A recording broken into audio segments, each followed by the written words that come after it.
తల్లి గర్భము నుండి ధనము తేడెవ్వడు, వెళ్ళిపోయేడినాడు వెంటరాదు. లక్షాధికారైన లవణమన్నమే కాని, మెరుగు బంగారంబు మృంగబోడు. విత్తమార్జన చేసి విర్రవిగుటె కాని, కూడబెట్టిన సొమ్ము గుడుగబోడు.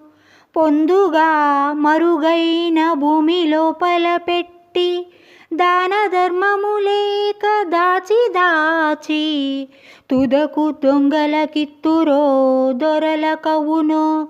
తేనె జుంటీగలియవా తెరువరులకు, భూషణ వికాస శ్రీ ధర్మపుర నివాస. దుష్ట సంహార నరసింహ దురిత దూర.